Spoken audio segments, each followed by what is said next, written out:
guys, welcome to this week's episode of Tracy's Tuesday Talks. I'm your hostess, Tracy Latona of Golden Rose Financial Coaching, where I guide growth-minded people who are stressed or anxious about their finances to conquering their money goals. And this week, I wanted to talk about what is the benchmark that you should use for adulting with money. And let me tell you something, it is not the credit score. I've had several conversations with people in my Financial Peace University class, in consultations with my clients about how they feel like they need to have a high credit score because for them, not only is it a means of being able to get a lower interest rate, but they have this emotional attachment that the higher the credit score is, the better they are according to the world standards that they are with handling money. And I want to push back on that perspective in this episode and share with you two other benchmarks that are actually good benchmarks to measure whether or not you're good with money or not.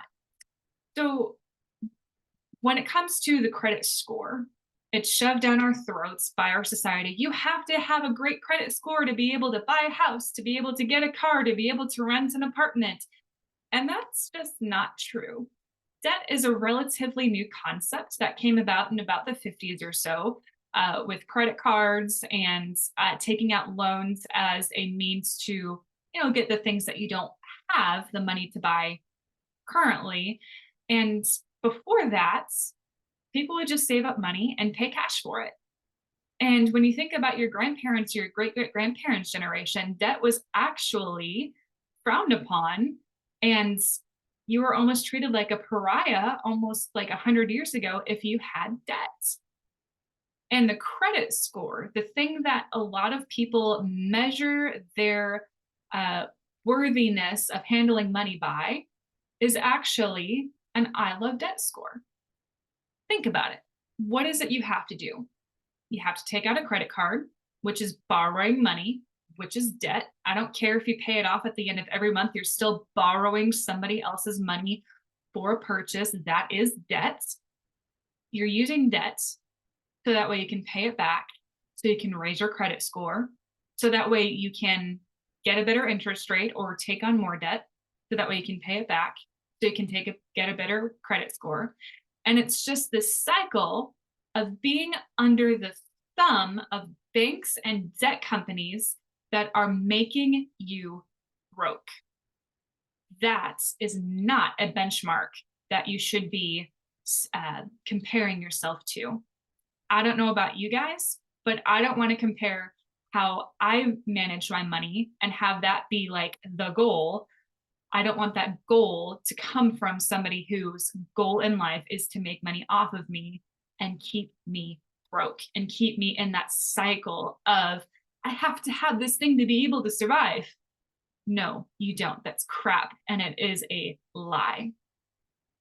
So when you think about Proverbs 22, verse 4, the borrower is a slave to the lender.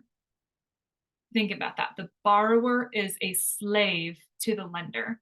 You are giving away your income to these debt companies for past purchases, creating stress in the present and stealing from your future.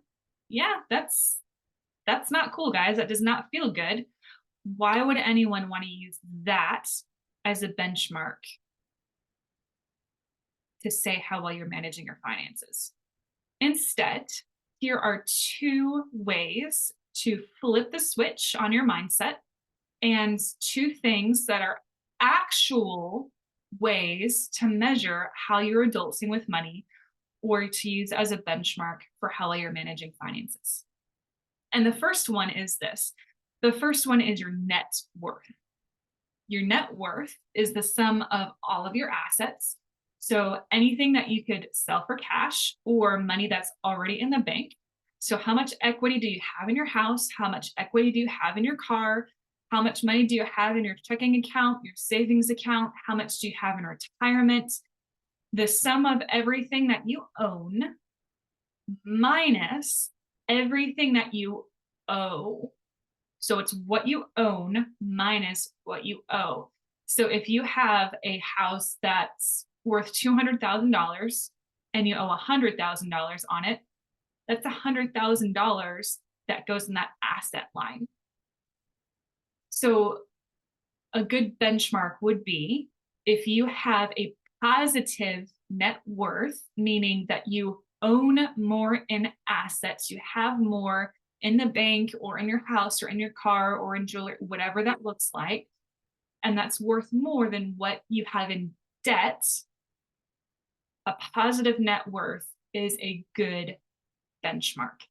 Now, I want to be cautious of having that mindset of having a high net worth is a great benchmark. I mean, it certainly is, but even if you don't have a high net worth, what is high comparing to? Like, what's that number? High for a high net worth is going to look different from person to person, which brings me into the second benchmark to measure yourself by, which is stewardship.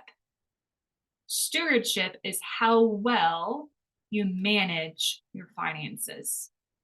The Bible talks about in Proverbs 21, verse 20, that precious treasure and oil are in a wise man's dwelling, but a foolish man devours it. Another way of saying it, the wise have wealth and luxury, but fools spend whatever they get. So as soon as that money comes in, that money goes out in just stuff, or you don't hang on to it, you don't save any of it. That would not be good stewardship. Good stewardship is understanding your finances, understanding the behavior that you have behind your finances, and making your money work for you instead of just letting it go poof, like so many of us do. If you want to know more about what good stewardship looks like, I encourage you to read the book of Proverbs in the Bible. Money is talked about in the Bible more than any other topic. And in fact, it's mentioned over 2,000 times. And Jesus had more parables concerning money than any other type of parable that he spoke about. Money is that important, guys. It really, really is. So, what are your thoughts on flipping the switch of having a credit score be the benchmark of adulting with money to having net worth and stewardship be the benchmark of adulting? Because here's the thing, guys, when you're on the journey of getting out of debt, you might still have debt. You might have either an awesome credit score or a trashy credit score while you're getting out of debt. But if you know that you are being intentional with the resources that God has given you, you are being intentional with the money that comes in and out of your household, and you have that money going into savings, towards getting out of debt, towards investing, and you know that you're a good steward, that should be a benchmark versus a company that tries to keep you broke and keep you under their thumb and keep you on their cycle.